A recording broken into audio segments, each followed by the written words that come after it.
अज़ुबिल्लाहिमिनश्शैतानिर्रजीम बिस्मिल्लाहिर्रहमानिर्रहीम रब्बि इश्रह ली सदरी व यस्सिर ली अमरी वाहलुल उक़दतम मिन लिसानी यफ़क़हू क़ौली रब्बि ज़िदनी इल्मा। कल हमने एफएफए में चैप्टर 1 स्टार्ट करा था, इंट्रोडक्शन करा, पेपर को समझा, कितने पार्ट्स आने हैं, कितने मार्क्स का है और टाइमिंग्स हमने डिस्कस करे थे। और साथ ही साथ हमने एफएफए का जो पर्पस है, क्या मकसद है, आप क्या पढ़ोगे इसमें, वो सब हमने समझा था। कितने चैप्टर्स आएंगे, कितने पार्ट्स हैं, वो सब डिटेल्स हमने चेक करने के बाद चैप्टर 1 पे मूव कर गए थे। आई होप कि समझ में आ गया होगा chapter 1।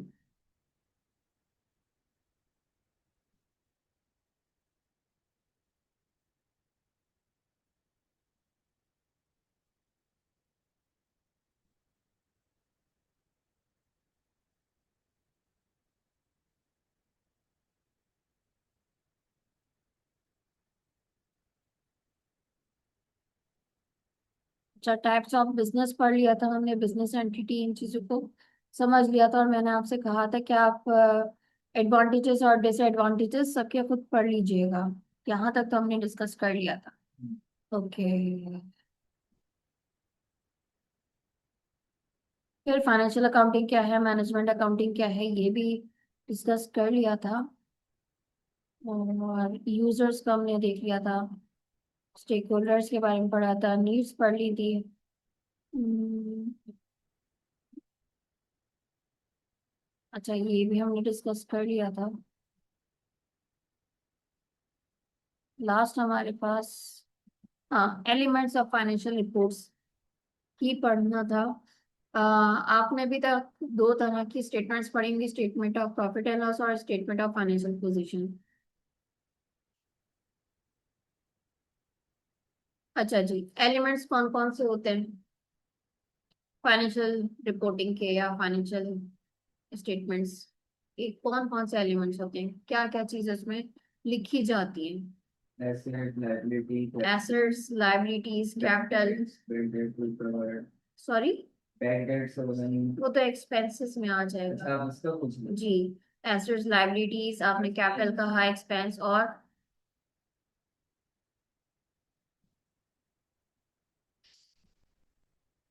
Statement of financial position दोनों के, statement of financial position, statement of profit and loss में कौन कौन से एलिमेंट्स टोटल पाए जाते हैं?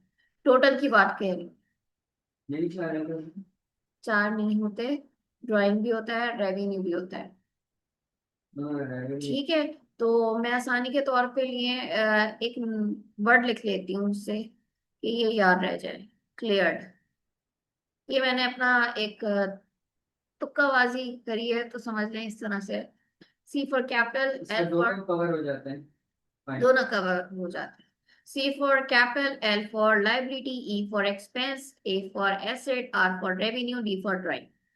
और इतना आपको पता होगा statement of profit and loss में क्या क्या चीजें जानी है। Statement of profit and loss में आपके पास, एक तो आपके पास भाई एक्सपेंसेस जाने और रेवेन्यूज जाने। बाकी किसका पार्ट होंगे? बाकी आपका स्टेटमेंट ऑफ फाइनेंशियल पोजीशन का पार्ट होंगे। यानी assets is equals to capital plus liability. अब कैपिटल का ही पार्ट, यानी इसमें आप ड्राइंग भी देख रहे हो तो ये भी आपका जाता है। ठीक है, तो ये आपके पास statement of profit and loss, statement of financial position में जा रहे होते हैं। अच्छा जी, सबसे पहले डिस्कस कर लेते हैं हम किसे, एसेट्स को। एसेट्स किसे कहेंगे आप?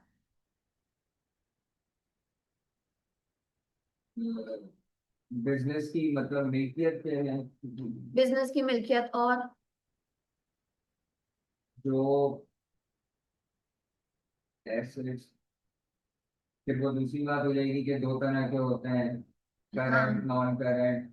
वो अलग बात है कि फिर वो एक साल से ज्यादा वाला बिजनेस की तो मिल्कियत में होते हैं। उसका क्या होता है, क्या करते हैं उससे? बिजनेस की अपना।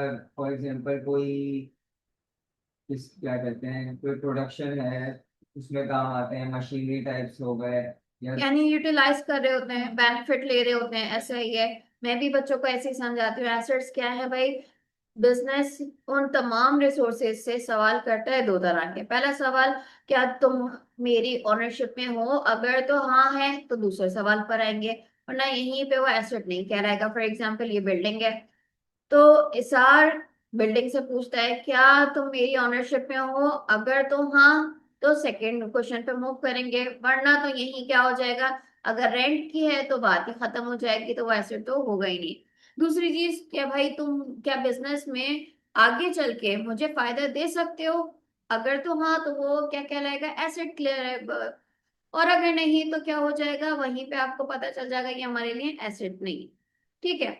अब फिर हमने दूसरा सवाल, जब आप पहचान लेते हो कि ये एसेट्स हैं, तो फिर देखते हो कि तमाम एसेट्स के एक ही तरह के हैं। जैसे अभी आपने कहा नहीं, एक तरह के नहीं है, कुछ ऐसे हैं जो एक साल के अंदर अंदर या तो कैश में कन्वर्ट हो रहे हैं, या अपना फायदा बिजनेस को, यानी बिजनेस में यूज होते हुए अपना फायदा दे रहे हैं। फॉर एग्जाम्पल, अब जो कैश के अंदर कन्वर्ट हो रहे हैं, आपने कौन कौन सी देखे हैं, इन्वेंट्री, गुड्स, ठीक है, या स्टॉक की बात कर लेते हैं। तो ये क्या है, एक साल के अंदर अंदर अपने आप को कन्वर्ट कर लेती है कैश में। और ऐसे कौन से और हैं जो बिजनेस में यूज हो रहे हैं, फायदा दे रहे हैं। अच्छा, अकाउंट रिसीबल आपने पढ़ा होगा, नोट रिसीबल पढ़ा होगा, इसके अलावा नोट्स रिसीबल यानी रिटर्न एग्रीमेंट। अच्छा। अकाउंट रिसीबल और नोट रिसीबल में फर्क है, देखो आप जब सेल करते हैं क्रेडिट पर तो लिखा जाता है अकाउंट रिसीबल, ये है नॉन रिटर्न एग्रीमेंट।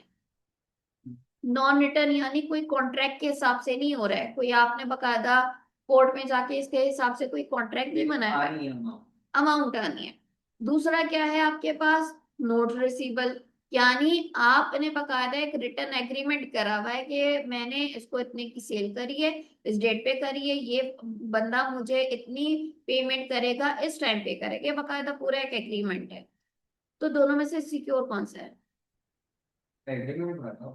एग्रीमेंट वाला। इसी वजह से आपने जो बेड डेट्स की बात कही थी, वो किस वजह से आ रही होती है, अकाउंट रिसीबल की वजह से। ठीक है। तो बहरहाल, तो हमने क्या देखा भाई, कैश आपके पास जो बैंक में पड़ा पैसा है वो भी आपका बैंक है, ठीक है, यानी कैश ही है वो भी। इसके अलावा account receivable, notes receivable, prepaid, advance payment कर दी है, हो सकता है आपने एडवांस में किसी को सैलरी पे कर दी है। फॉर एग्जाम्पल आपने जुलाई 1 पे, लास्ट मंथ हमारा जुलाई का गुजरा था, फॉर एग्जाम्पल इसार ने सबको जुलाई 1 पे पेमेंट कर दिया। तो पहली तारीख को आपको, फॉर एग्जाम्पल एक की मैं लिख रही हूँ कि 10,000 है, एक एम्प्लॉय की सैलरी 10,000 है, तो जुलाई 1 पे क्या होगी, ये प्रीपेड या प्रीपेमेंट, यानी प्रीपेड सैलरी भी कहलाती है, प्रीपेमेंट भी कहलाती है। उस टाइम पे उसने यूटिलाइज नहीं करा था, अब जब हमने थोड़ा यूटिलाइज करा, यानी सार ने 15 दिनों तक इसको यूटिलाइज करा, क्या हो गया होगा, सैलरी आपकी यूज हो गई है, आपने उसकी सर्विस ले ली है। ठीक है, तो प्रीपेड में क्या हो जाएगा, कम हो जाएगा, आपने देखा होगा। तो जितना जितना हम यूज करते रहेंगे वो क्या बनता ये रहेगा, अप्रूवल के ला जाते हैं। जितना आप यूज करोगे एक्सपेंस बनेगा, एक्रूअल नहीं होगा। नहीं, ये हो चुका है। हो चुका है, एक्रूअल नहीं होगा, पेमेंट तो आपने ऑलरेडी करी हुई है। अच्छा, सही, हाँ, मुझे पेमेंट नहीं करी। ठीक है, तो ये आपका एक्सपेंस जरूर हो जाएगा, लेकिन इसकी पेमेंट ऑलरेडी हो चुकी है। ठीक है, तो प्रीपेड खत्म हो जाएगा, कम हो जाएगा, ये चीज है। इसके अलावा एक्रूड इनकम जरूर है, आपने एक्रूड इनकम का नाम सुना है, इनकम नहीं, accrued मतलब एक्रूड उसका आइडिया एक्सपेंस का है। ही सुना है आपने, एक्रूड इनकम का नहीं सुना। एक्रूड इनकम भी क्या है आपके पास, एसेट होता है। फॉर एग्जाम्पल सेम ही चीज को मैं लेके चल रही हूँ, अच्छा, वो आपने पहले यूज कर लिया और अभी तक मतलब आपको मिली नहीं है वो इनकम। मिली नहीं है। फॉर एग्जाम्पल कि भाई मैंने एक FA1 का शॉर्ट कोर्स अनाउंस करा था कि मैं FA1 की तैयारी 1 महीने में करवा रही हूँ, और ये कब से कब तक के दरमियान होगी, जुलाई 1 से लेके जुलाई 31 के दरमियान, 1 महीने की होगी। इसकी कितनी इन्वेस्टमेंट होनी है भाई, 1,000 है। हर एक स्टूडेंट को मैंने कह दिया था मैं एडवांस फीस लूंगी, और इस कोर्स की फीस कितनी है, इन्वेस्टमेंट कितनी है, 1,000 है। मेरे पास 10 स्टूडेंट्स विलिंगनेस आए थे जिन्होंने कहा था कि मिस हम ये कोर्स लेना चाह रहे हैं। अब इनमें से 7 तो ऐसे स्टूडेंट्स थे जिन्होंने मुझे एडवांस पेमेंट दे दी थी, और 3 ऐसे थे जिन्होंने कहा कि मिस हम एंड ऑफ द मंथ दे देंगे, या फिर अगर नहीं हो सका तो हम नेक्स्ट में आपको, नेक्स्ट मंथ के शुरू में आपको दे देंगे। बहरहाल मुझे कितनी रिसीव हुई? 7,000। ठीक है भाई, ऐसा ही है। अब जितनी मैंने रिसीव करी होगी उसकी तो मैंने रिकॉर्डिंग करी होगी, ऐसा ही है या नहीं करी होगी? ठीक है, तो रिकॉर्ड किस नाम से करा होगा? अप्रूवल या एक्रुअल अप्रूव्ड नहीं, इनकम। एक्रूड इनकम भी नहीं है। कैश तो बिजनेस के पास आ गया है, ठीक है, लेकिन ये मेरे सर्विसेज लिए प्रोवाइड की, एडवांस है। Advance, free payment. एडवांस है लाइबिलिटी। लाइक 7,000 मेरी इनकम नहीं है अभी। मैंने पैसा जरूर लिया है लेकिन 1 जुलाई को मैंने कोई सर्विस नहीं दी है, तो मेरे लिए एडवांस फ्रॉम कस्टमर है। एडवांस फ्रॉम कस्टमर, या इसका दूसरा नाम होता है अनअर्न्ड, यानी अभी कमाया नहीं है। अनअर्न्ड लायबिलिटी होती है, ठीक है। कब होगी भाई? ये July 1 पे। और क्या, मैं इन 3 स्टूडेंट से जितना मुझे 3,000 लेना था अभी तो मैंने लिया ही नहीं, रिसीव ही नहीं करा, तो इनकी क्या चीज मैं रिकॉर्ड करूंगी या नहीं करूंगी? ये 3,000 की जो वादा है हमारा, क्या मुझे इसको रिकॉर्ड करना चाहिए? क्या मॉनिटरी टर्म्स हुई है हमारे दरमियान? अच्छा, एग्रीमेंट नहीं हुआ। एग्रीमेंट की तो बात ही नहीं है, हमारे दरमियान कोई मॉनिटरी टर्म्स हुई नहीं है। वर्बल बस डिस्कशन। वर्बल है, ठीक है। एग्रीमेंट भी हो जाता तो किस बेस पे? कुछ है ही नहीं अभी, ना मैंने आपको सर्विस दी है ना आपसे पैसा लिया। तो उस टाइम पे सिर्फ और सिर्फ आपने जितना पैसा रिसीव करा उसकी रिकॉर्डिंग हो गई, और जितना नहीं रिसीव करा उसके बारे में कोई भी बात नहीं हुई। अब मान लीजिए कि भाई जो मैंने अपना प्रॉमिस करा था July 1 से 31 जुलाई तक का जो कोर्स है वो मैं करवा दूंगी। मैंने अपना कोर्स वाइंड अप करवा दिया, पढ़ा दिया बच्चों को। अब जरा यहाँ देखें, जो मैंने एडवांस फीस ली थी ये क्या हो गई थी? आपने लाइबिलिटी रिकॉर्ड करी थी कि पेमेंट तो आ गई है लेकिन ये है क्या? अनअर्न्ड है अभी। एडवांस है हमारे पास, लाइबिलिटी है। अब July 1 को क्या ये एडवांस अभी तक एडवांस रहेगा? नहीं। मैंने आपको ये तो अब क्या बदल गई? मेरी इनकम बन गई है। तो अनअर्न्ड खत्म हो गया, अनअर्न्ड क्या बन गया? 7,000 खत्म हो गया, क्या बन गई भाई मेरे लिए? फी इनकम। फी इनकम कितने हो गई? 7,000। ऐसा ही है। फिर July 31 को एक और चीज भी होगी, क्या? जिन्होंने मुझसे बात करी थी कि मिस हम आपको एंड ऑफ द मंथ दे देंगे पेमेंट, या नेक्स्ट मंथ में देंगे, अभी उन्होंने कहा कि मिस अभी नहीं है, हम आपको 5 अगस्त तक दे देंगे। तो बात तो हो गई है, ठीक है। मेरे लिए क्या होगा? मेरे लिए तो ये इनकम हो गई, क्योंकि मैंने अपनी सर्विस दे दी। ये इनकम हो गई भाई क्रेडिट। और दूसरी चीज, ये क्या अभी मुझे रिसीव हुई? नहीं हुई। ये कहलाएगी फी रिसीवेबल, यानी एक्रूड इनकम। एक्रूड इनकम का मतलब क्या होता है? एक्रूड इनकम, एक्रूड इनकम का मतलब होता है लिख दो आपको शायद दिख जाए। सर्विस प्रोवाइड हो गई। Income has been earned, income आपने अर्न कर ली है, बट नॉट येट रिसीव्ड, लेकिन अभी तक आपने रिसीव ही नहीं करी है। तो एक्रूड इनकम क्या है आपके लिए? एसेट है, ठीक है। आई होप ये नई चीज आपने सीखी होगी। तो एक्रूड इनकम भी क्या है आपके लिए? एसेट है। कौन सा एसेट है? करंट एसेट है, ठीक है। फिर आ जाते हैं ऐसे एसेट्स पे जो बिजनेस में टिकने के लिए आते हैं, 1 से ज्यादा साल आपको फायदा दे सकते हैं, ठीक है। वो आपके पास लैंड होता है, बिल्डिंग है, मशीनरी है, प्लांट्स है, इक्विपमेंट्स है, फर्नीचर्स हैं, फिक्सचर्स हैं, बहुत सारी चीजें हैं। ये हमारे टेंजिबल नॉन करंट एसेट थे। इंटेंजिबल कौन कौन से होते हैं? आपको हो गए, कैश हो गया। कैश इंटेंजिबल नहीं है, कैश तो करंट है। नॉन करंट एसेट्स की 2 टाइप्स है, टेंजेबल नॉन करंट एसेट और इंटेंजिबल। इंटेंजिबल में कैश नहीं आता।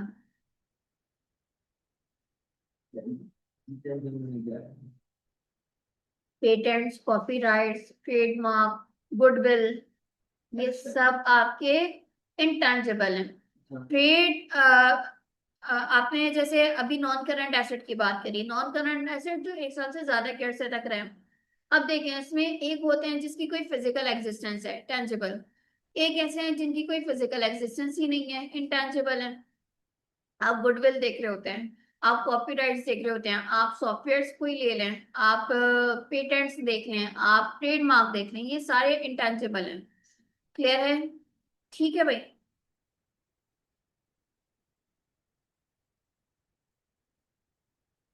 अच्छा, इसको रीड कर लें आप।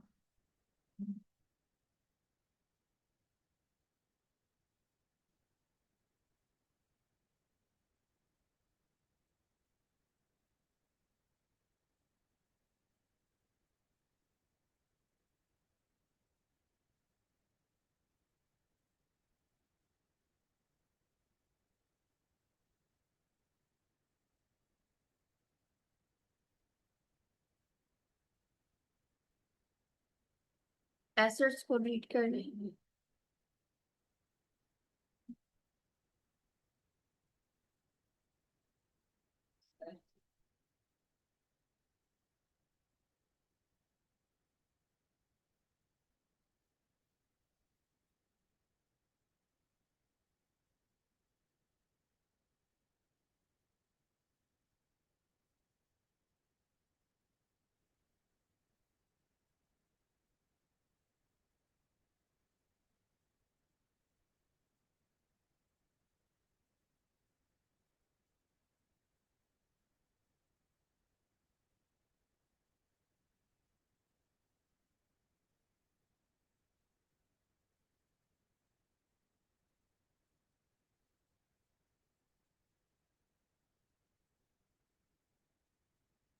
ठीक है भाई।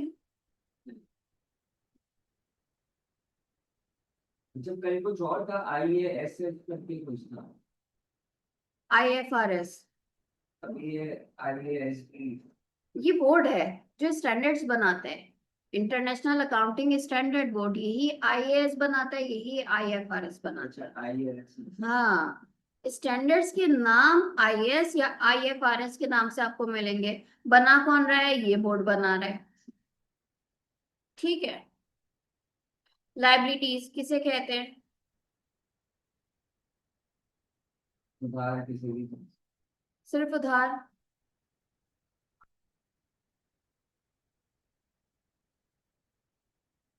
जैसे कोई नहीं ना। देखें, अभी मैंने थोड़ी देर पहले कहा कि मैंने एडवांस ले लिया था, तो ये तो मेरे उधार नहीं था, ये मेरी जिम्मेदारी में शुमार हो गया था कि मैंने एडवांस लिया है। क्यों लिया है? सर्विस प्रोवाइड करने की वजह से। तो सर्विस प्रोवाइड करना मेरी जिम्मेदारी था, मतलब इदारे की जिम्मेदारी था। पैसा इदारे ने लिया है, डायरेक्ट किसी टीचर ने नहीं लिया।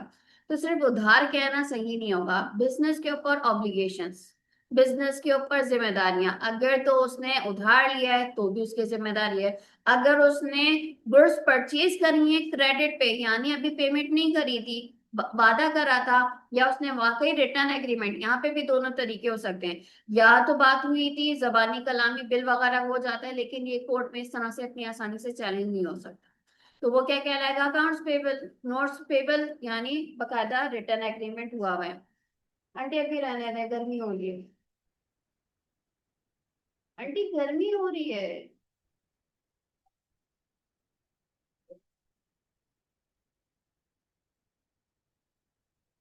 ठीक है, इसके अलावा और क्या है? मैंने एडवांस पेमेंट ले ली है, तो वो क्या है? Advance from customer. और क्या हो सकता है जनाब? Accrued expenses. एक्रूड एक्सपेंसेस क्या है? बिजनेस ने, अब वही एग्जांपल जैसे मैंने कहा कि भाई जुलाई 1 से जुलाई 31 तक का एक पीरियड है।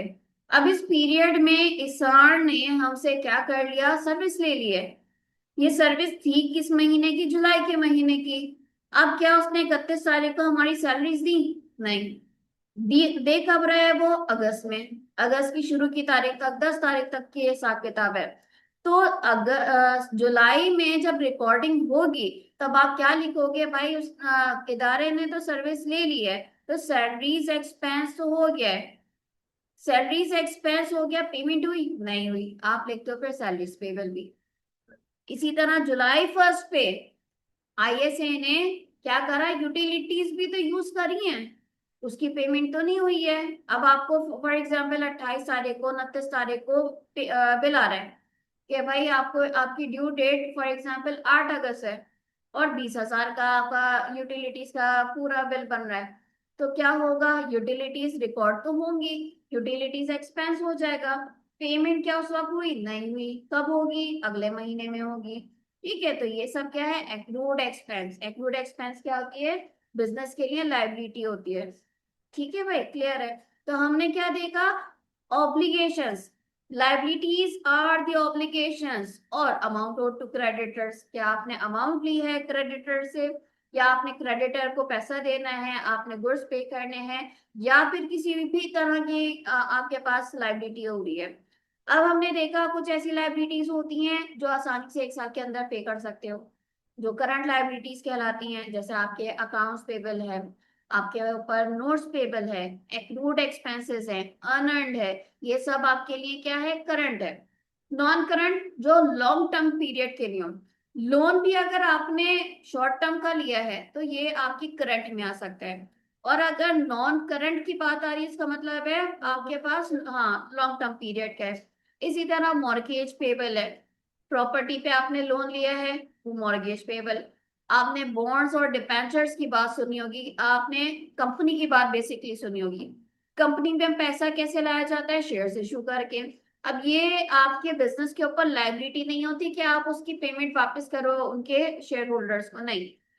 एक और तरीका होता है पैसा लेने का, कि आप बॉन्ड्स या डिबेंचर्स इशू करते हो और बता देते हो कि फॉर एग्जांपल आपने 100 का हमसे ये बॉन्ड्स खरीदा है, तो हम 5 साल बाद यही आपको बॉन्ड +100 तो देंगे, लेकिन प्लस और करके देंगे 10 रुपए और, यानी एक आपने हमसे 100 का खरीदा, हम आपको रिटर्न करेंगे 110 में। तो ये क्या है, लाइबिलिटी है, बॉन्ड्स पेबल या डिबेंचर्स पेबल। ठीक है, तो इस तरह से आपने देखा कि आपके पास करंट और नॉन करंट लाइबिलिटीज किस तरह से हो रही होती है। शॉर्ट टर्म पीरियड के लिए करंट, लॉन्ग टर्म पीरियड के लिए नॉन करंट। क्लियर है, इसको रीड कर ले एक बार।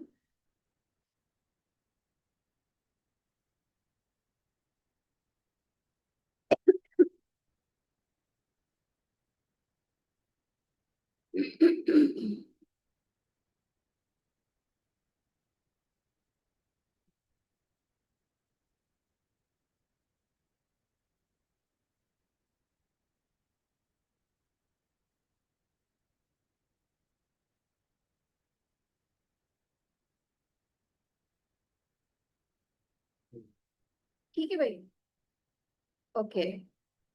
Which of the following is an asset according to the definition of the in the conceptual framework? Bank overdraft, factory, buildings, payables, amount owed to tax authority. अच्छा, overdraft क्या होता है, bank overdraft जितना ज्यादा निकालने जितने मतलब? मतलब आपकी बेसिकली आप बैंक से उधार ले रहे हो। बैंक से उधार नहीं ले रहे होते हैं, बैंक हमें फैसिलिटेट कर रहा होता है। फॉर एग्जाम्पल कभी ऐसा हुआ है कि आपने किसी को कॉल करी हो और आपको सामने से आवाज आ रही है कि इस कॉल पे नहीं है, आपका बैलेंस नाकाफी है, ये बटन दबाएं और फौरन बैलेंस हासिल करें, और अगले रिचार्ज पे इतना टैक्स और वो चीज कट हो जाएगी। तो बैंक भी आपको इस तरह की फैसिलिटी देता है उन बिजनेसेस को, जाहिर सी बात है जिनके नंबर ऑफ ट्रांजेक्शन ज्यादा होते हैं। तो जिनके नंबर ऑफ ट्रांजेक्शन ज्यादा हो रहे होते हैं तो क्या होगा, उनको ये लिमिट के साथ देगा कि फॉर एग्जाम्पल अगर आपके पास बैलेंस नील भी हो जाए तो बैंक आपको 50,000 और आपको लिमिट दे रहा है कि भाई आप इस लिमिट तक और पे कर सकते हो, ठीक है, माइनस में जा सकते हो। तो ये क्या कहलाएगा, बैंक ओवरड्राफ्ट। अब आपने फॉर एग्जांपल आपने पे करना था 1.5 लाख, आपके पास था 1 लाख, तो क्या करेगा, 50,000 माइनस कर देगा, यानी आपको नेगेटिव में दिखेगी वैल्यू।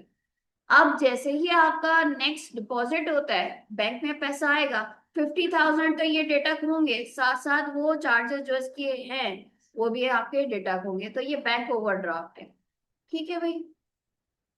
फिर इसके अलावा जाहिर सी बात है, अगर कोई टैक्स है तो आपने अभी तक अदा नहीं करा है, वो भी आपकी लाइबिलिटी हो सकती है। अच्छा, इक्विटी में आपके पास, अच्छा इक्विटी अगर सोल ट्रेडर की है तो आपके पास सोल ट्रेडर इक्विटी, पार्टनर्स की है पार्टनर्स की इक्विटी, शेयर होल्डर्स की है तो शेयर होल्डर्स इक्विटी कहलाती है। इक्विटी में इक्विटी में दो चीजें होती हैं, कैपिटल और ड्राइंग। कैपिटल जितनी भी ओनर ने इन्वेस्टमेंट करी है, चाहे वो कैश इन्वेस्ट कर रहा हो, कोई फर्नीचर इन्वेस्ट कर रहा हो, कोई इक्विपमेंट कर रहा हो, बिल्डिंग है, मोटर व्हीकल्स, कुछ भी वो इन्वेस्टमेंट कर रहा है वो कैपिटल है। और अपनी पर्सनल यूज के लिए जो विड्रॉ कर रहा है, सकता है कैश, फर्नीचर, बिल्डिंग, कार, जो भी उसने इन्वेस्ट करा था निकालिए अपने पर्सनल लाइफ के लिए, पर्सनल यूज के लिए, वो ड्राइंग कहलाएगा। ठीक है, इसको रीड कर लीजिए।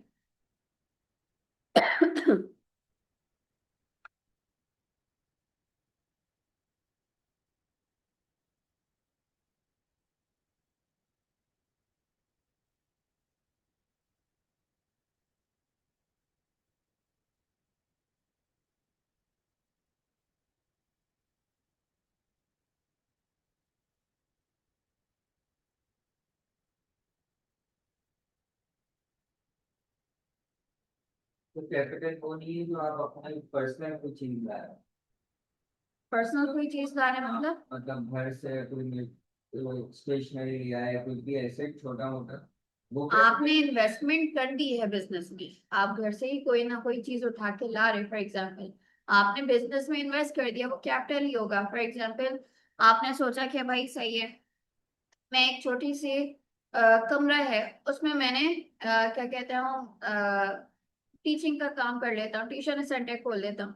आपने अपने बिजनेस में क्या कर दिया, वो जो आपके घर में कोई सॉफ्टवेयर थे, कोई चीजें थी, तो आपने वहां रख दिया, वो बिजनेस को चला गया, बिजनेस के यूज में, वो बिजनेस के लिए एसेट, एसेट होने के साथ इन्वेस्टमेंट हुई है, क्या है, कैपिटल भी है।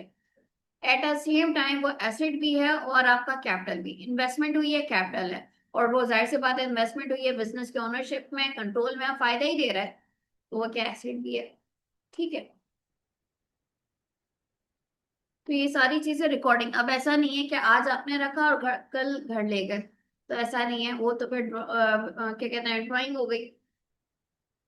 तो जो आपने रख दिया वो रख दिया, फिर निकाल रहे हो तो जाहिर सी बात है ड्राइंग है वो। ठीक है, रीड कर लिए ये।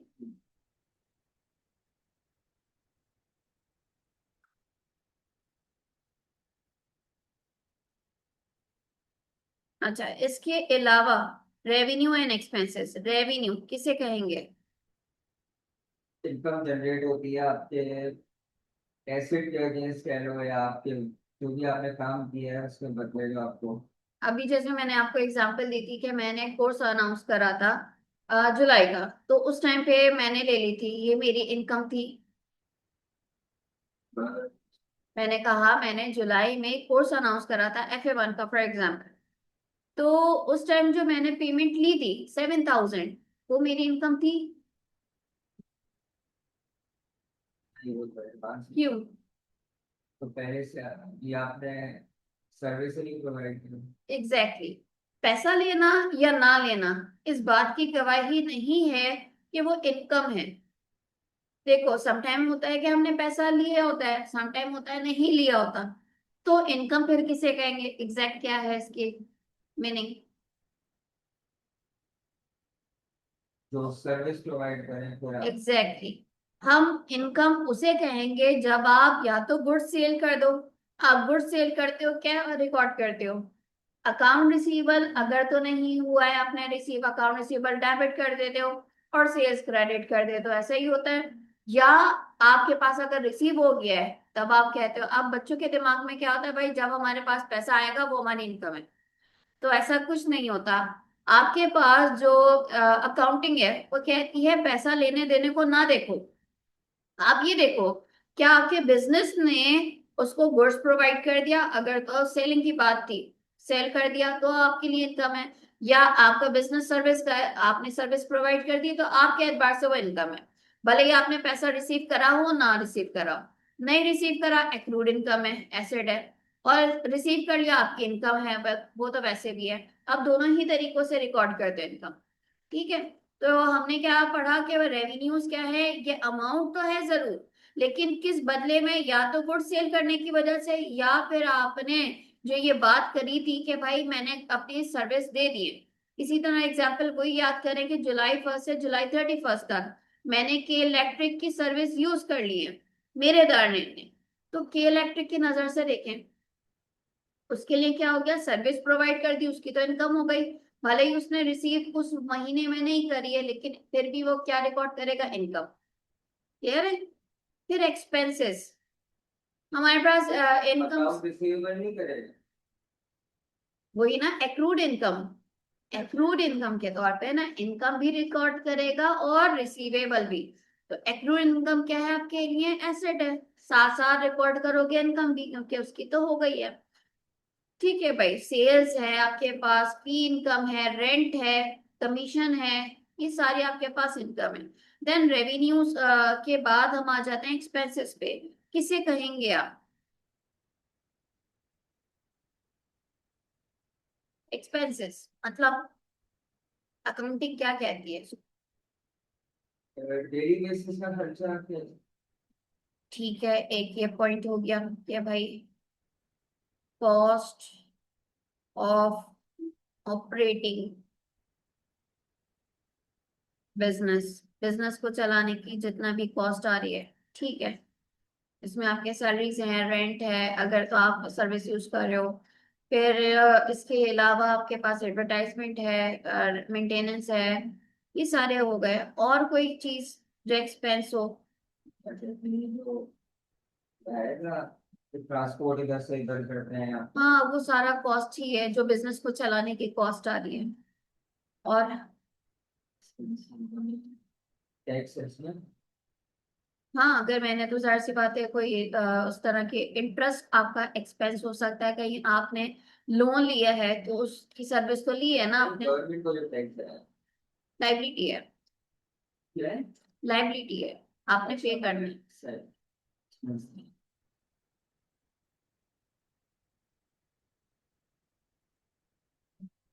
और क्या हो सकता है।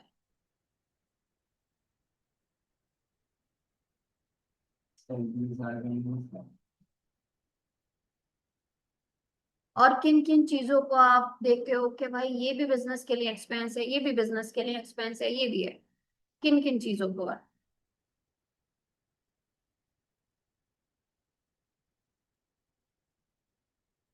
ऑपरेटिंग में आ रही है ज्यादातर चीजें, इलेक्ट्रिसिटी यूज हो।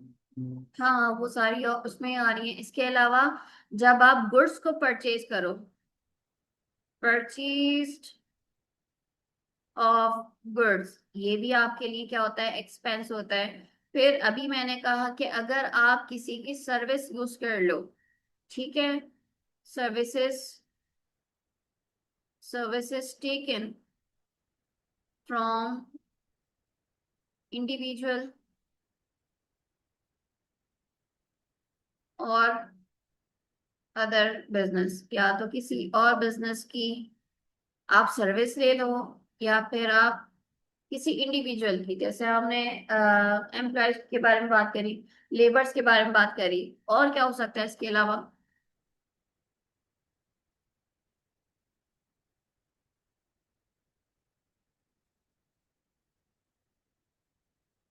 लेबर में ही आएगा, कोई कॉन्ट्रैक्ट बेस्ड अगर किसी को लाए किसी स्पेसिफिक काम के लिए तो लेबर में। आप उसकी सर्विस ही यूज कर रहे होगे। और कुछ।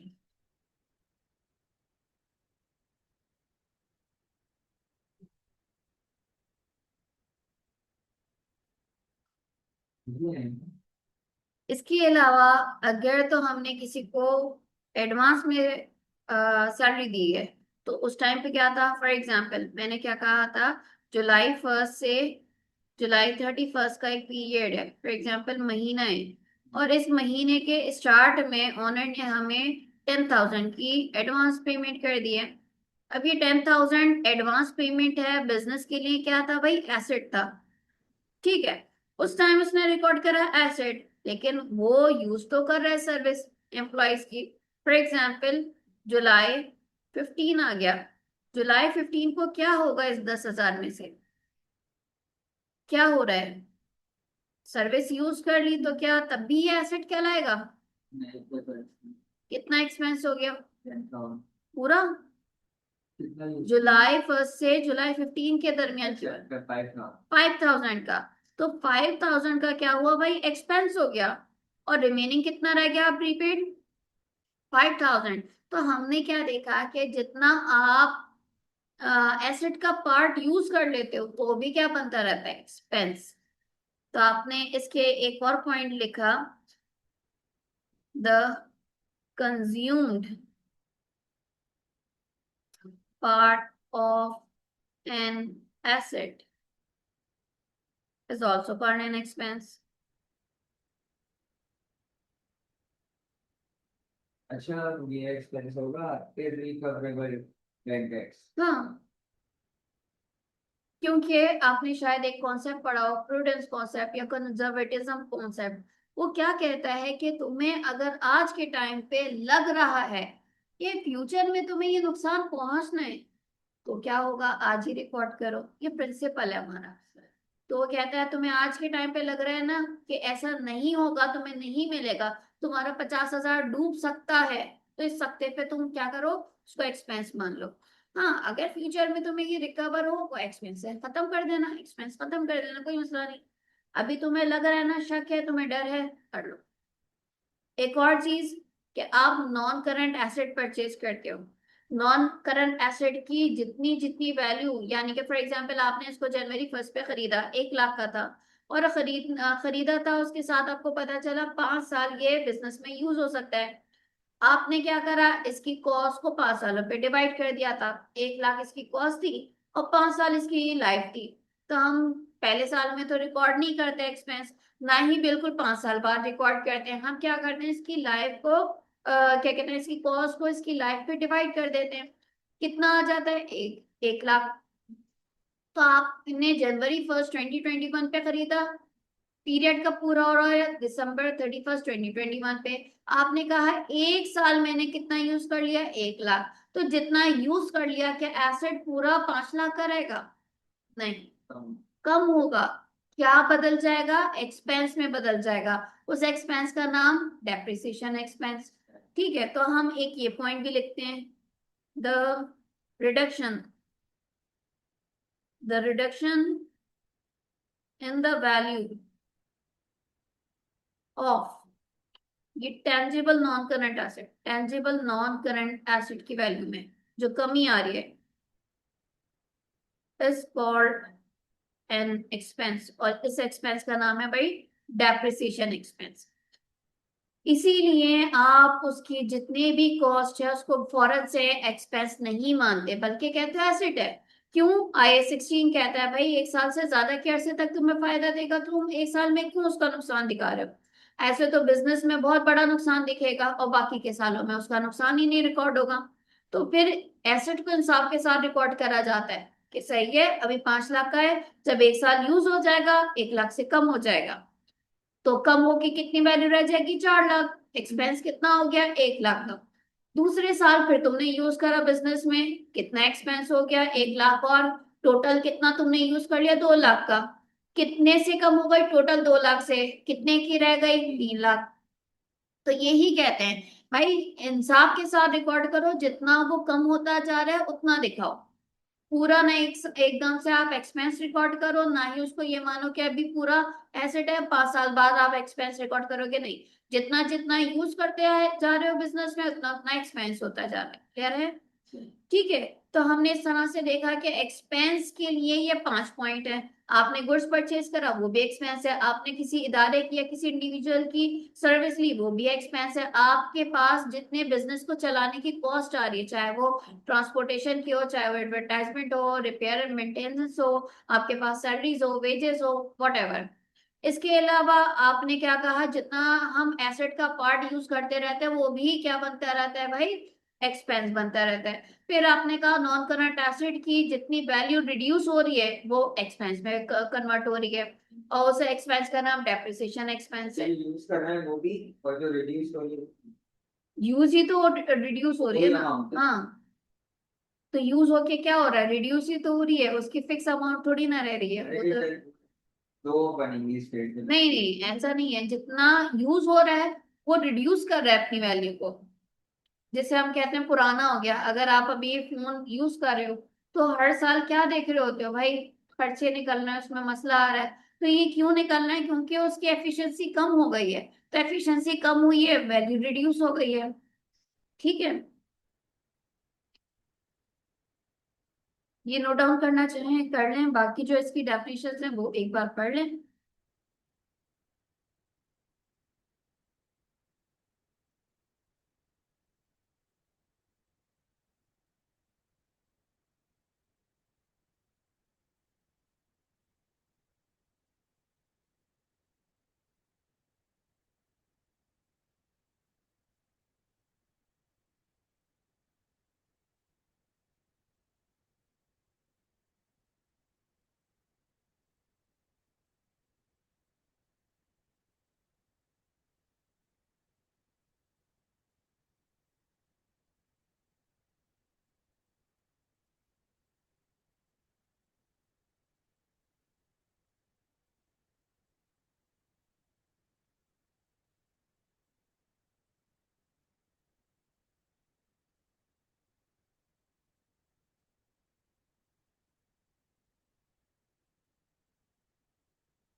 ठीक है।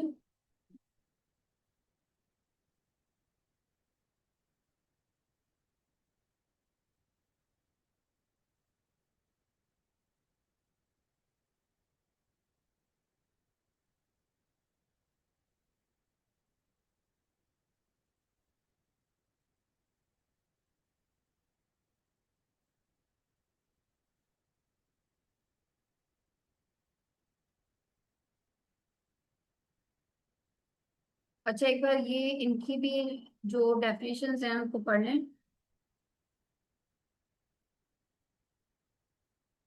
तो जो चीजें लिखी हैं ताकि आपको समझ में आ जाए।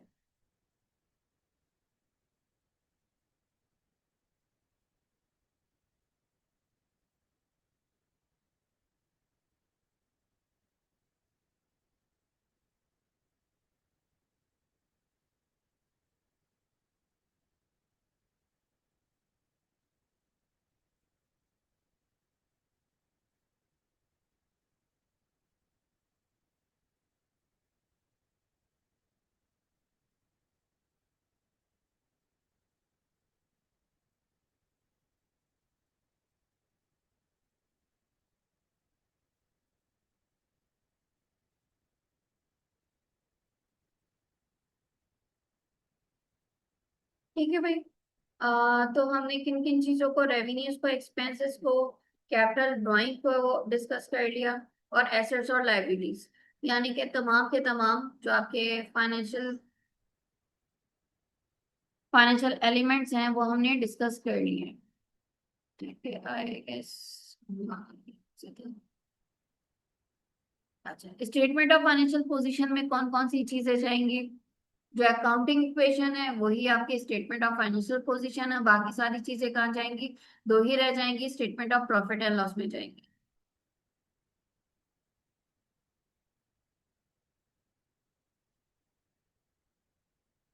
फॉर्मेट क्या है स्टेटमेंट ऑफ फाइनेंशियल पोजीशन का, सबसे पहले आप नाम लिखते हो जो कंपनी का नेम है, उसके बाद स्टेटमेंट का नाम आता है और कौन से पीरियड के वो आ जाता है। देन फिर आप मेन हेडिंग डालते हैं एसेट्स की। एसेट्स में फिर आप बताते हो कौन से एसेट्स को आप डिक्लेयर कर रहे हो, यानी एसेट्स मेन हेडिंग है तो इसके अंदर सब हेडिंग्स दो आएंगी, एक करंट और एक नॉन करंट। यहाँ इन्होंने सबसे पहले नॉन करंट लिया है, फिर इसके बाद उन्होंने करंट ले लिया है, तो बगैर हेडिंग के लिए। लेकिन मैं मेरा जो तरीकेकार होता है वो यही होता है, सबसे पहले मैं हेडिंग डालूं मेन, उसके बाद फिर सब हेडिंग भी मैं लाजमी डालती हूँ। फिर जितने भी आपके पास नॉन करंट हैं, आपको पता है प्लांट एंड मशीनरी है, बिल्डिंग्स हैं, फर्नीचर है, फिक्सचर्स है, वो लिखे जाते हैं। अगर तो उनकी एक्यूमुलेटेड दी जाती है, एक्यूमुलेटेड डेप्रिसिएशन दी जाती है, तो आपके कॉस्ट में से माइनस हो रहा होता है, जो अभी हमने देखा था, हमने बात करी थी। ठीक है, फिर आप आ जाते हैं टोटल करते हैं, टोटल आपका एसेट, टोटल आपके नॉन करंट एसेट्स आ जाते हैं, लिख दिए जाते हैं। देन फिर करंट एसेट की हेडिंग डलती है, जितने भी आपके करंट एसेट्स हैं, रिसीवर्स के साथ ऐसा मामला होता है, अलाउंस फॉर रिसीवेबल अगर दिया है तो वो माइनस होकर आता है। ठीक है, तो आप टोटल करंट एसेट्स ले लेते हैं। टोटल करंट एसेट्स और टोटल नॉन करंट एसेट्स को जब भी आप करेंगे ऐड, सम अप करेंगे, तो आपके पास टोटल एसेट्स आ जाएगा। फिर इक्वेशन की दूसरी साइड पे जाएंगे, यानी कि आपने अब बात करनी है कैपिटल और लायबिलिटीज की। कैपिटल में आपके पास जो ओपनिंग आएगा वो प्रॉफिट फॉर द ईयर आप ऐड करेंगे। ठीक है, इसके बाद अगर तो ड्राइंग है तो माइनस हो जाएगी, और एंडिंग कैपिटल आप इसको कैलकुलेट करेंगे। देन लायबिलिटीज में भी मैं करती हूँ उसी तरह से काम, कि पहले मेन हेडिंग डाली, फिर इसके अंदर सब हेडिंग कौन कौन से आएंगी, करंट और नॉन करंट। तो आपके ऊपर है, पहले करंट लिख लो, आपके ऊपर है पहले नॉन करंट लिख लें। ठीक है, इन्होंने यहाँ कोई भी चीज इस तरह से नहीं दी है, नॉन करंट इन्होंने डायरेक्टली लिख दिया है। तो भाई आप इस तरह से और भी जितनी भी नॉन करंट आ रही होती है पहले लिखते हैं, फिर टोटल नॉन करंट एसेट, जैसे आपने एसेट्स के बारे में लिखा था, सेम उसी तरह से टोटल नॉन करंट लाइबिलिटीज आई। देन करंट लाइबिलिटीज जो जो है आपने टोटल करी, total non current total current liabilities और टोटल नॉन करंट लाइबिलिटीज को सम अप करेंगे, टोटल लाइबिलिटीज आ जाएंगी। टोटल लाइबिलिटीज को आप जो ये आपके पास कैपिटल एट एंड आया था इसमें ऐड करेंगे, तो आपके पास टोटल एसेट्स के बराबर आ जाएंगे। Statement of profit and loss कहाँ से स्टार्ट होगा भाई, रेवेन्यू से।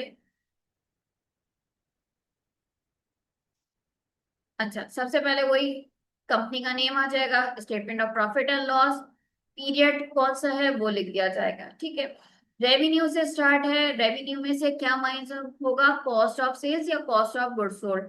अगर तो पूरी निकाल के दी है तो वेल एंड गुड, नहीं है तो आपको खुद निकालनी होगी। क्या क्या फॉर्मूला होता है कॉस्ट ऑफ गुड्स सोल्ड का, देखें।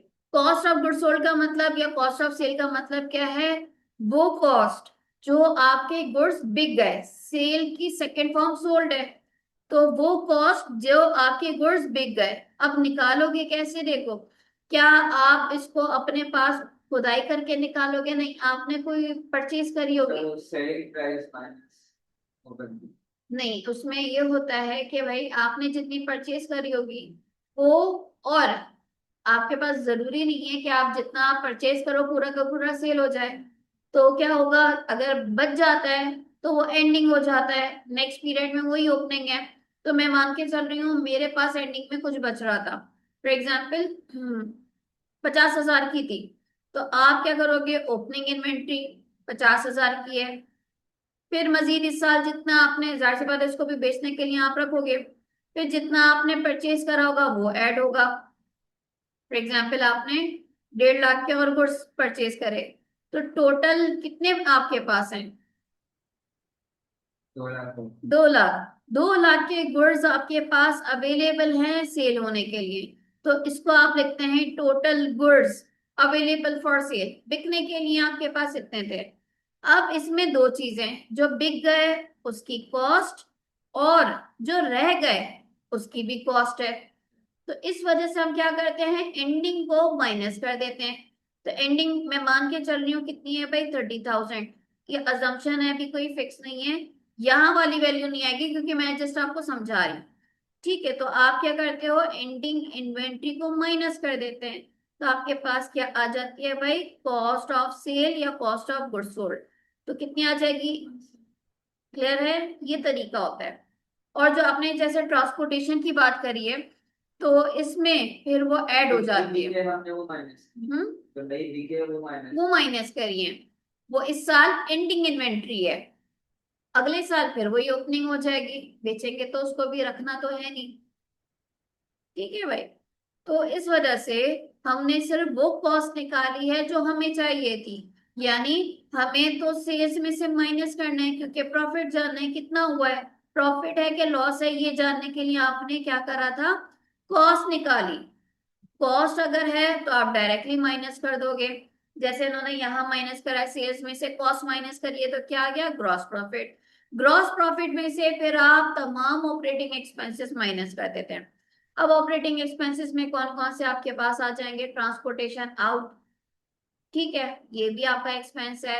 आपके पास सैलरीज एक्सपेंस है, आपके पास वेजेस एक्सपेंस है, आपके पास इसके अलावा रिपेयर एंड मेंटेनेंस एक्सपेंस है, डेप्रिसिएशन एक्सपेंस है, बेड डेट एक्सपेंस है, समटाइम एमोर्टाइजेशन भी होता है। Amortisation intangible non current asset का होता है, वो जैसे डेप्रिसिएशन होता है। न्यू कॉन्ट्रैक्ट क्या? नहीं नहीं, जैसे नॉन करंट एसेट अपनी वैल्यू खोता रहता है, ये कौन सा है, आपका टेंजिबल नॉन करंट एसेट खो रहा है। इसी तरह जो इंटेंजिबल नॉन करंट एसेट है वो भी अपनी वैल्यू को खोता रहता है, वो भी पुराना होता रहता है। भाई फॉर एग्जांपल आपने एक सॉफ्टवेयर चलाया था, आप चाहे फॉर एग्जांपल आज की अगर सॉफ्टवेयर को पुराने सॉफ्टवेयर से कंपेयर करो, तो आज के टाइम पे आउटडेटेड है या नहीं है, आज के हिसाब से थोड़ा सा। बुकत खो गई, ऐसा ही है ना, अपनी वैल्यू खो गई। तो यही चीज हम उसमें दिखाते हैं कि भाई वो क्या हो रहा है, आस्ते आस्ते अपनी वैल्यू खोते जा रहे हैं, और जो होते जा रहे हैं वैल्यू वो एमोर्टाइज होते जा रहे हैं, यानी वो अपना आप एक्सपेंस में कन्वर्ट हो रहा है, और उस एक्सपेंस का नाम एमोर्टाइजेशन एक्सपेंस। ठीक है, तो वो भी आप लिखते हो, अगर तो होता है, नहीं होता तो फिर नहीं लिखते। नॉर्मली हम डेप्रिसिएशन दिमाग में सॉरी, तो वही हम लिख रहे होते हैं, हम यूज टू होते हैं, हाँ भाई हमारा सिर्फ ये नॉन करंट एसेट ही डेप्रिशिएट होता है, नहीं वो भी होता है। अब आप पढ़ोगे इसमें चैप्टर मेरे ख्याल से 8 या 9 में आ रहा है, जो इंटेंजिबल नॉन करंट एसेट है उसमें वही सारी चीजें।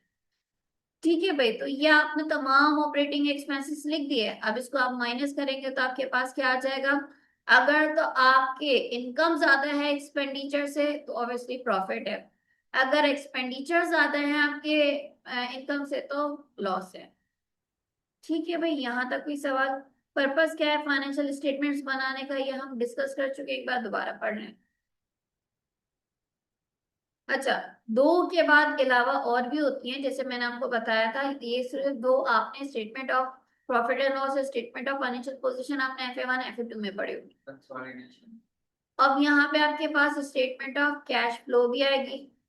ठीक है, ये सारी बना रहे होते हैं, चेंजेस इन इक्विटी भी आप पढ़ रहे होते हो, और भी आएंगे। ठीक है भैया, यहाँ पे आपको बताना है वो सारी चीजें।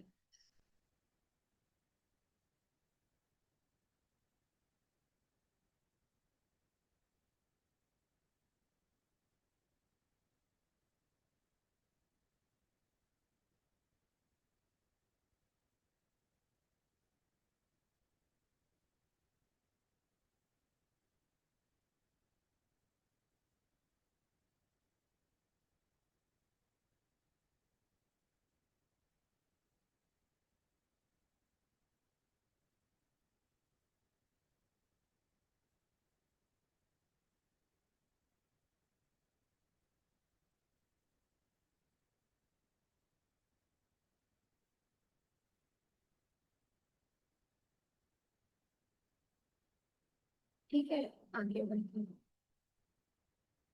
The financial statements of a limited liability company will consist solely of the statement of financial position and statement of profit and loss. Is this statement true or false?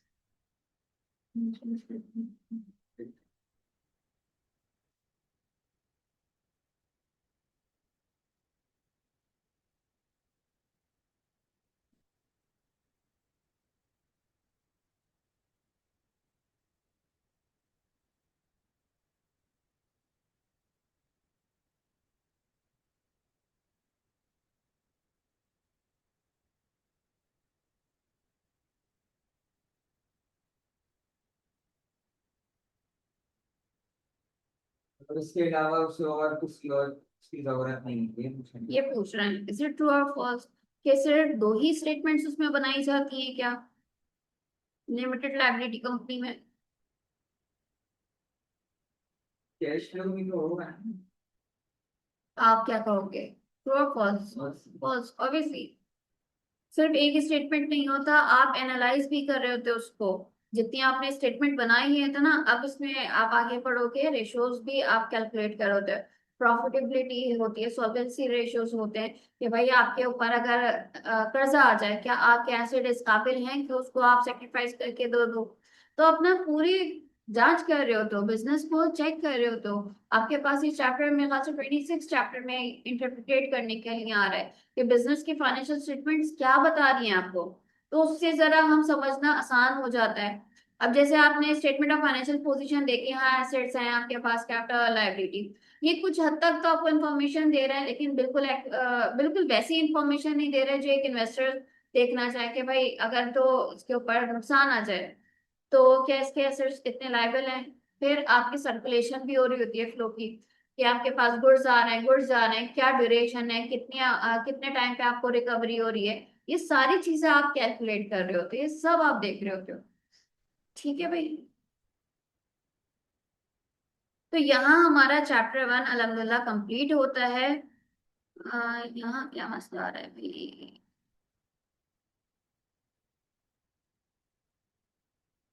अच्छा, अगर टाइम है तो इसको अभी कर लें, और अगर टाइम नहीं है तो फिर है इसको कर लें। सबसे पहले हमें एक क्विक क्विज करना है। क्विक क्विज के बाद फिर हम आगे इसके क्वेश्चंस पे बढ़ेंगे। 6 हैं ये, आप मुझे बोलेंगे तो मैं इसको या तो मिनिमाइज कर देती हूँ। ठीक है, इसको आप सॉल्व कर लें, फिर हम आंसर चेक कर लेंगे।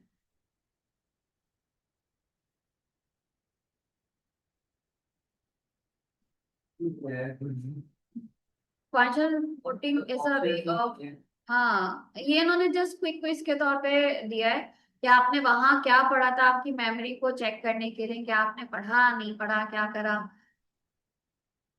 कुछ में आपको दिख रहा है ऑप्शंस, कुछ में नहीं है। वो इसीलिए कि आपने पढ़ा तो क्या समझा, इसमें कितना आपके दिमाग में है। इसको करें आप। एनालाइजिंग आप बताओगे फिर हम चेक करेंगे।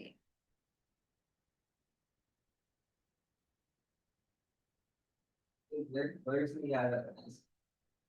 चलिए जितना हो रहा है फिर आप कह रहे हैं, ताकि फिर हम चेक तो करें कि आपने कितना समझा।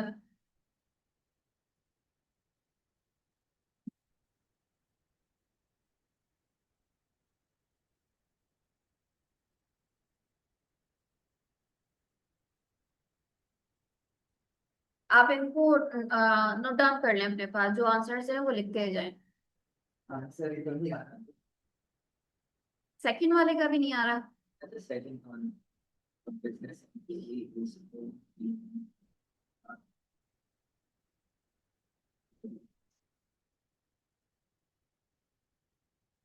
B partner. पहले सारे कर लें, फिर बाद में एक के मन के बारे में सोच लीजिएगा, अगर आ गया तो सही है।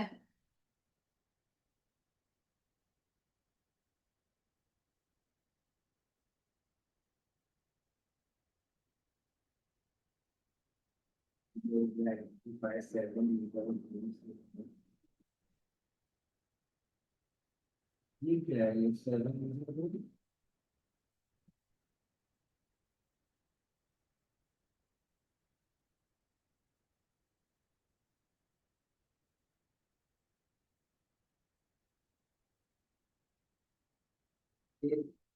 एम्प्लॉय की बात करते हैं इसमें। आपने रीडिंग करी थी घर जाके?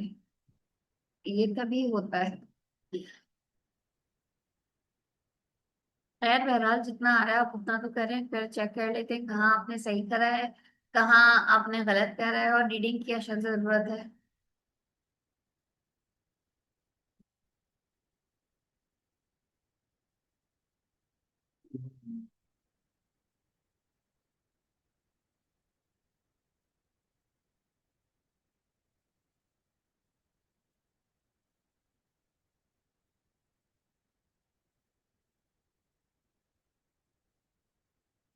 और का अपना SOFT और प्रॉफिट एंड लॉस।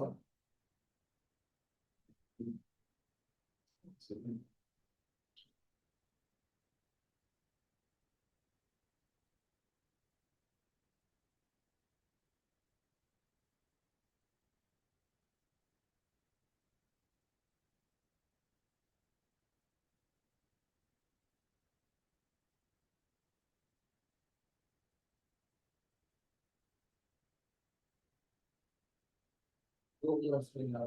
ठीक है, हो गया, चेक कर लें। 6 तक हो गए।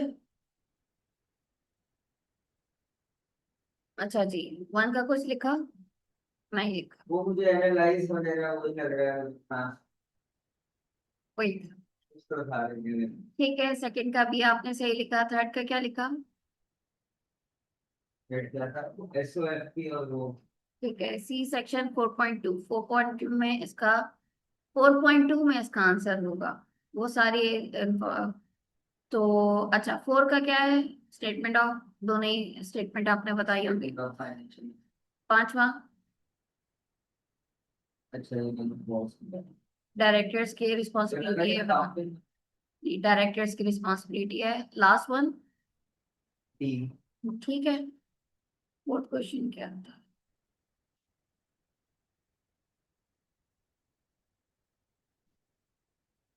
ओके। ठीक है भाई, यहाँ तक हमने करा, क्वेश्चन 1 से 5 तक कर। क्वेश्चन 1 से 5 तक, ओके।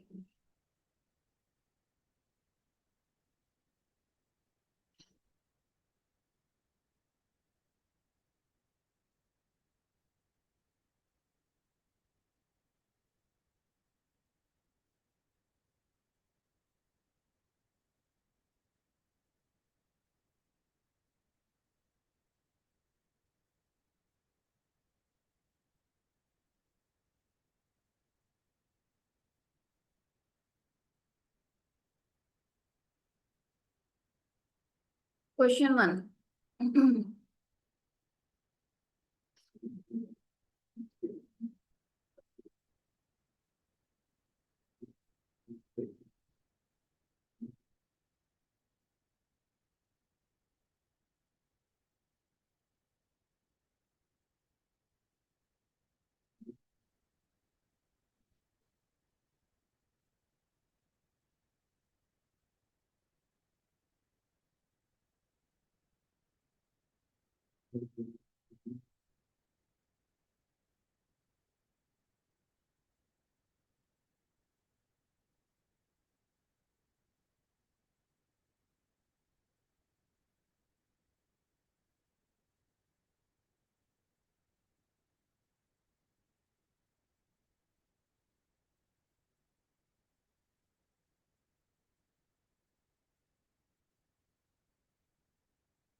आपको जो लग रहा है आप नोट डाउन कर रहे हो।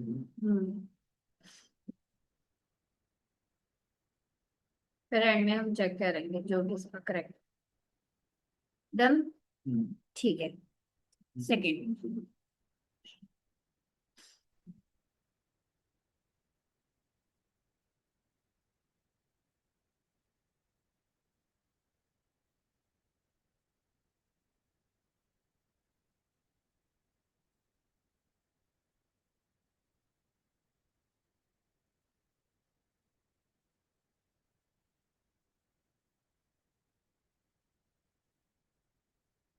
तो इसमें कंफ्यूजन है वो बाद में डिस्कस करेंगे।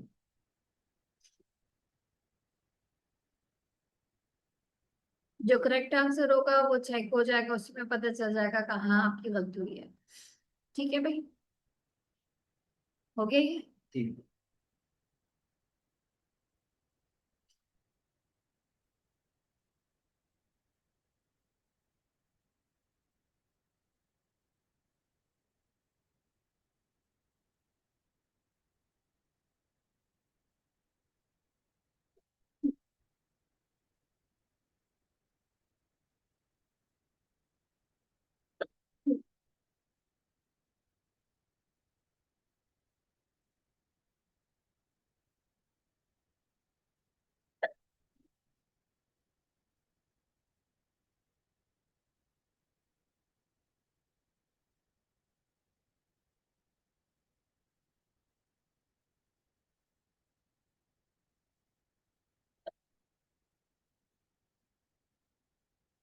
एडवांटेजेस और डिसएडवांटेजेस पढ़े थे।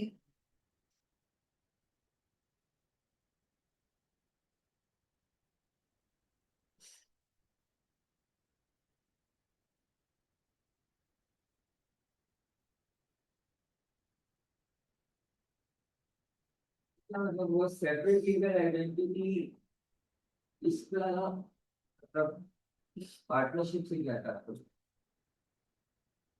क्योंकि लीगल एंटिटी के हिसाब से था, सोल प्रोप्राइटर, पार्टनर्स, कंपनी, इनकी लीगल एंटिटी कैसी है, लीगल आइडेंटिटी कैसी है। मतलब अपनी पर्सनल इमेज। लीगली देखो, अकाउंटिंग तो कहती है क्या, कि ऑनर्स अलग है, बिजनेस अलग है। क्या लीगल भी इनको मानता है, यानी कानून इनको अलग मानता है कि नहीं मानता, किनको अलग मानता है किनको नहीं मानता, आपको बताया था। तो वो पूछ रहे हैं।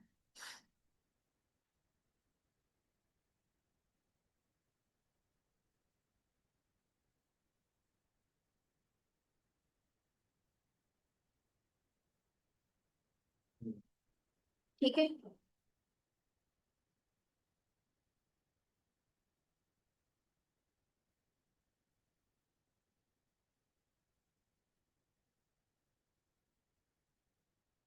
हो गया तो आगे बढ़ो।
अच्छा, लास्ट वन। वॉशिंग।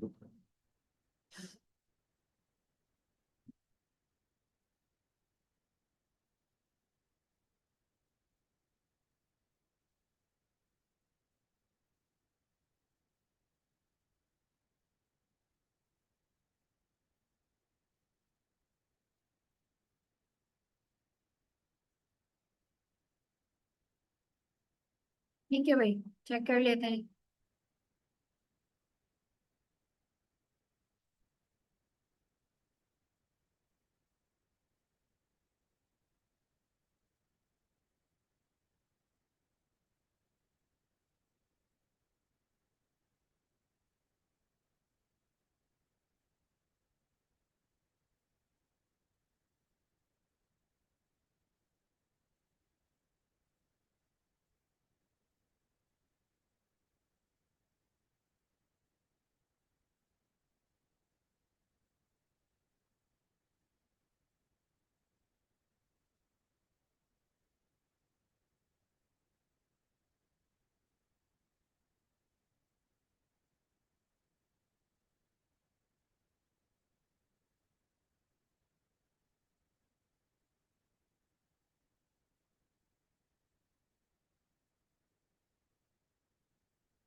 हाँ जी, पहले का क्या लिखा आपने।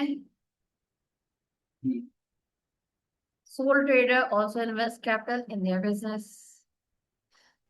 वन का सी है, सेकंड का क्या लिखा?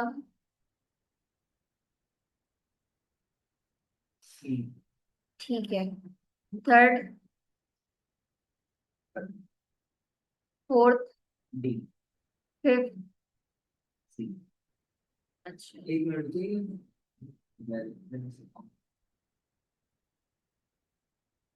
अच्छा, वो शेयर होल्डर्स के लिए ऐसा ही काम है उसका। इस वजह से वो तो टू, उसका काम ये नहीं है सबसे ज्यादा प्रॉफिट जनरेट करना। देखो काम तो वो कर रहा है लेकिन ट्रू पिक्चर दिखाना उसका काम है। आपने ये काम को मैनेज कैसे करवा रहा होता है, दो तरह के डायरेक्टर्स आप पढ़ोगे। एक जो सिर्फ चेक करने के लिए आ रहा है कि भाई जो मेन डायरेक्टर है वो काम कर भी रहा है नहीं कर रहा, और उसका काम क्या है कि हाँ मैनेज करना चलाना बिजनेस को। और साथ साथ उसका ये भी काम है कि शेयर होल्डर्स को ट्रू पिक्चर दिखाना। मेन गोल ये है। इसके जाहिर सी बात है वो काम करेगा तो फिर सही पिक्चर दिखेगी ना। वो अच्छा, फाइनेंशियल स्टेटमेंट कैसे डायरेक्टली दिखा दोगे? मैंने वो चूज किया था इसमें था कि कम टाइम में प्रॉफिट ज्यादा जनरेट करें, मतलब कंपनी नहीं को नहीं ज्यादा नहीं, पैसे। बिजनेस को सही से चला रहा है और वो फाइनेंशियल स्टेटमेंट्स बनाने का रिस्पॉन्सिबल है। यानी कि जाहिर सी बात है शेयर होल्डर्स को आसानी, अगर मैं आसान अल्फाज में बोलूँ तो वो सेटिस्फाई करवा रहा है। कैसे करवा रहा है? अपनी फाइनेंशियल स्टेटमेंट दिखा के। अब अच्छी पोजीशन होगी तो वो करेगा, जाहिर सी बात है उसको मेहनत ही उस पर करनी है कि हमारी पोजीशन अच्छी हो। अब ऐसा नहीं है कि डायरेक्टली कम वक्त में उसने प्रॉफिट जनरेट करा हो, नहीं। सारी ट्रू पिक्चर सही काम हो रहा है, जो काम दिख रहा है स्टेटमेंट्स में वही हो रहा है, उतना ही जनरेट हो रहा है प्रॉफिट या नहीं हो रहा। लाइबिलिटीज कहीं कम ज्यादा तो नहीं शो हो रही है। अब जाहिर सी बात है ऑडिटर आएगा चेक होगा तो आपने अपना हाल भी तो सही रखना है। ठीक है भाई। तो इसके लिए पहले ये कि लेक्चर तो हम कर रहे हैं अटेंड, साथ साथ रीडिंग भी करनी है। तो इसको सॉरी, इसको फिर नोट डाउन करें कि जो भी इसमें मेन पॉइंट्स लग रहे हैं उसको बुलेट पॉइंट्स के तौर पे या एक से दो लाइन सेंटेंसेस में आपने लिखना है। फिर जब यहाँ पे क्विक क्विज पर आए या प्रैक्टिस क्वेश्चन में, सबसे पहले जो गलत है उसको एलिमिनेट करें। क्योंकि अभी तो हमारे पास जस्ट हमारे पास एक आसान सा एमसीक्यू आया था कि भाई फलाना स्टेटमेंट आप बताएं कि ये सही है गलत है। फिर आपके पास कैलकुलेशन आती है, उसमें भी एक फिक्स फॉर्मेट अपने पास रखें। फॉर्मूला ये है, फिक्स फॉर्मेट ये है, डायरेक्टली आंसर आ जाएगा। और इन स्टेटमेंट्स में क्या करना होता है, गलत को पहले एलिमिनेट करें। अब जाइएगा दोबारा से पढ़िएगा, पहले चैप्टर अच्छे से रीड कर लीजिएगा, फिर उसके बाद दोबारा से कोई क्विज करिएगा और एक बार ये दोबारा। इसलिए मैं कहती हूँ भाई जब स्टडी टेक्स्ट से आप पढ़ रहे हो तो ये भी 3 टाइम्स करो। फर्स्ट टाइम गलतियां हुई, सेकेंड टाइम और अच्छा आएगा, थर्ड टाइम और कॉन्सेप्ट क्लियर होंगे। ठीक है, तो 3 टाइम्स तो हम कहते हैं आप प्रैक्टिस करो इसकी भी और रिवीजन किट की भी। तो आप जाएं उसमें जितने आपके पास क्वेश्चंस है उसको अटेम्प्ट कर दो। ठीक है, कोई सवाल? यहाँ तक चैप्टर 1 हमारा कंप्लीट हो गया। इंशाल्लाह नेक्स्ट क्लास में फिर हम चैप्टर 2 से स्टार्ट करेंगे। ठीक है, चलो भाई, यहाँ तक अपनी क्लास को रखते हैं। इंशाल्लाह नेक्स्ट क्लास में मुलाकात होती है, तब तक के लिए अल्लाह हाफिज।